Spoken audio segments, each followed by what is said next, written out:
Osiris est un dieu du panthéon égyptien et un roi mythique de l'Égypte antique. À l'origine, Osiris était un dieu modeste de la fertilité et du développement végétal.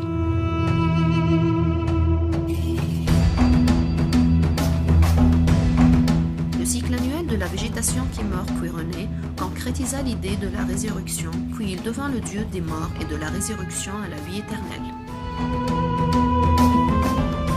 C'est comme dieu des morts qu'Osiris connut la véritable popularité, car il donnait à ses fidèles l'espoir d'une vie éternellement heureuse dans l'autre monde sous un roi juste et bon. Adoré dans toute l'Égypte, en compagnie d'Isis sa femme et d'Horus son fils posthume, qui forment avec lui la triade osirienne, il était particulièrement vénéré à Abydos, où les prêtres montraient aux innombrables pèlerins son tombeau. Isis est une déesse égyptienne dont le nom signifie trône. Fille de Geb et Nout, selon la cosmogonie héliopolitaine, sœur et femme d'Osiris, elle est la mère d'Horus. Elle est dépeinte dans la forme humaine, couronnée ou bien par un trône ou bien par des cornes de vache incluant un disque de soleil. Un vautour était aussi parfois incorporé en sa couronne.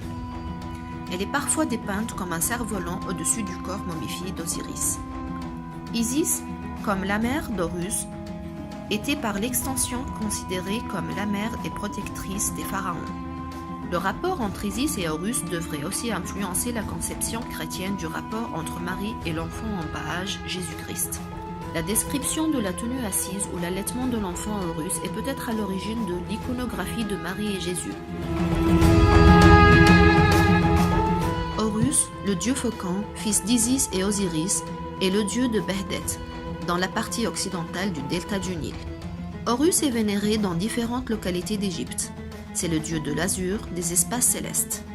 Le soleil et la lune sont ses yeux. Isis cache le jeune Horus dans les marécages du delta à Chémi pour le soustraire à la violence de son oncle Seth. Il est dédoublé en Horus l'enfant, chez les Grecs Harpocrate, représenté comme un enfant nu sous son pouce, et Horus, le grand dieu à tête de faucon, portant sur celle-ci le disque solaire.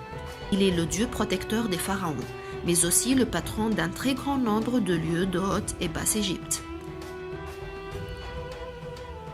Dieu guerrier à tête de faucon, il est l'époux d'une divinité solaire mal connue, le soleil femelle des deux terres. Il forme avec Osiris et Isis une triade.